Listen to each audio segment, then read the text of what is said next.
Hello Penguinauts! I'm the Video Penguin and welcome back to Fall of Kerbin. Now, after turns of preparation, we are finally ready to launch another offensive into Kerthenia. However, we will not be sending more troops into the meat grinder that Osiris Bay has become. No, Tape, in all his efforts to defend that city, has left his flank wide open, meaning that we can cut straight past it and take Kerthenia's valley, which then means we can take Springwood, and then that leaves Kerthenia's heart wide open, ripe for the taking of which would end this war. However, we do have the slight problem that if we do perform such an offensive, we would leave Valley's Guard extremely vulnerable to the forces inside of Osiris Bay, so we're going to use the Army Air Force to completely annihilate them. We have 4 Vulture attack aircraft ready to go, but there are 2 interceptors, Tape's S-11 Buzzards, defending the city. So, of course, we need to send in 3 fighter aircraft first, our T-9 Falcons, to go take them down. So here we are, just invading their airspace, poking them a little bit, flying in their radar, blowing raspberries at them until they send their interceptors out to hunt us down. There's only so much a Kerthenian can take when it comes to insults. They're not made of as sterner stuff as us Kruolans. We can take insults all day. You know, we harden ourselves up on vodka before we head into battle. Anyway, here we go. Time to dive in straight on one of these little buzzard interceptor thingy-bobbies. However, we're having some slight problems with mouse aim flight, so although we get a spectacular kill, the plane then immediately stalls out. As I said, you know, we fill up on vodka before we head into battle, and I think it's kind of showing in the way that our aircraft are flying. Thankfully, we do recover, and we can continue to engage. Only 1 interceptor left, so here we go. Surely he is ripe for the taking. Okay, lining up a nice shot on him. Here we go. And, oh, he's dodging about. These things are tiny, and they're lightning fast, and unfortunately, we're not fast enough to save one of our wingmen. And mouse aim flight, as you see, it's pulling all the sorts of crazy maneuvers I don't want it to do, so it's getting kind of difficult to line up shots, and it takes out another one of my wingmen, as you see down there. Oh, it takes him out with its 20mm Hispano cannons as mouse aim flight pulls yet another crazy maneuver. Ah, oh, damn it. Okay, so we're 2 aircraft down. This interceptor clearly being flown by someone who knows what he's doing, clearly a devilishly evil and sneaky Kerthenian, and he's taken off straight off into the sky. We're actually using the same engine though, so I know that if I follow him, I can prop hang and I will be able to follow him almost to the same altitude, because of course this is a bigger and heavier aircraft.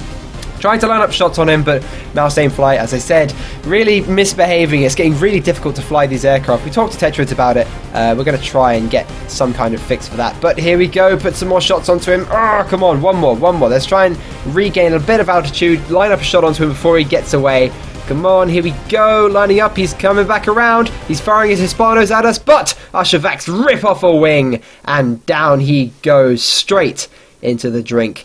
There we are, not wonderful. We did lose 2 fighter aircraft in order to take out 2 fighter aircraft, so I guess we're equivalent in losses, so it's all right. But not exactly the win I was hoping for, but nonetheless, we destroyed the interceptors defending Osiris Bay, and now it is completely defenseless to the Army Air Corps. Here we go, 4 Vulture attack aircraft inbound, straight to crush some Kerthenian scum. Despite the shortcomings of the Fleet Air Arm last turn, the Army Air Corps, they know what they're doing, and here we go.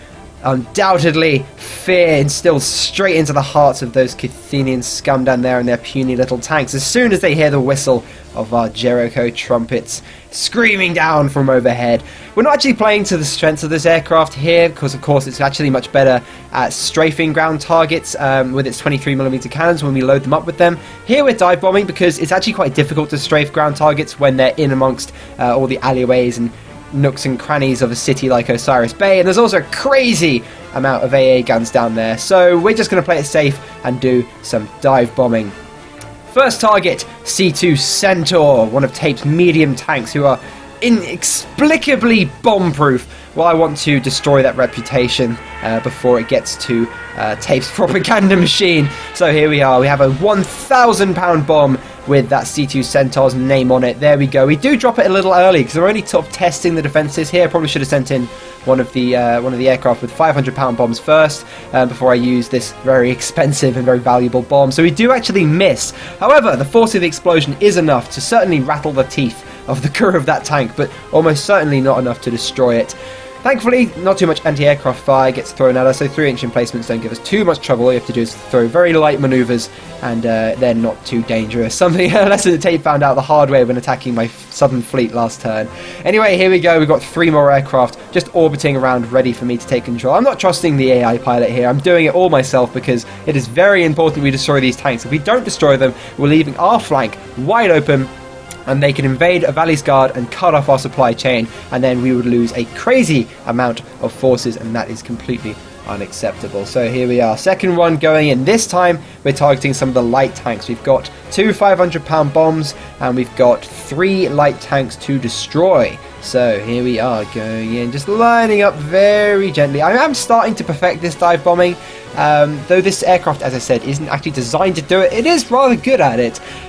Some people have been telling me I should do something more akin to what the Stuka does, the German Junkers 87, which is it actually turns upside down and then actually rolls back. You just Google the Stuka dive thing, whatever. It's a different maneuver to what I do. But the thing is, that's a completely different maneuver, and I've actually got this one pretty much down to a T. As you see, our bombs are going in, and they're looking pretty accurate. Even though this might not be possibly the best or the safest flight path, it's certainly, for me, the most accurate, just because it's the easiest and it's one that I've got down to a T. As you see, that light tank has certainly learned that. It's been blown into a million pieces. Eat that, Kerthenian scum. And that is certainly not the end of it. We've got 2 more aircraft going around. I feel sorry for those poor little tankmen down there, thinking, oh, thank God, is it over? Climbing out of their burning, molten hatches, only to see once more another vulture screaming in to end their days very, very, very painfully and very badly. Alright, here we go. So this time, we've got 2 more light tanks. Oh wait, no, we've got 4 tanks, I believe, to take out, haven't we? Yeah, it's 4 light tanks, not even 3, so we have a lot of targets. And this one has to take out 2 light tanks in a single bombing run. We've got 2 bombs, so we're going to line up 1 bomb on 1 tank and then another bomb on the second tank, because we still need to save the last attacker to drop another bomb on the final light tank and probably another 500-pound bomb on that medium tank. Some of this AA is getting dangerously close, but we drop our first bomb and second bomb's away. Okay, let's get out of here before the anti-aircraft fire opens up too much. We did lose a lot of altitude in that dive, so I wanted to ensure that our drops were as accurate as possible, and sure enough, it pays off. Some 20mm fire heading out straight towards us, but with some light manoeuvring, well, I say light, pretty crazy manoeuvring, we managed to dodge it, and there we are. We've destroyed 2 more of Tape's puny little light tanks.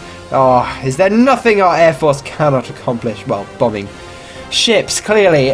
Tape's Air Force seems to have that nailed, but clearly not bombing tanks. So, I don't know, clearly our Air Force is different. They're very different, very good at different things. Anyway, final vulture heading in for Osiris Bay. We've got to take out this final light tank, and we've got to finish off this medium tank.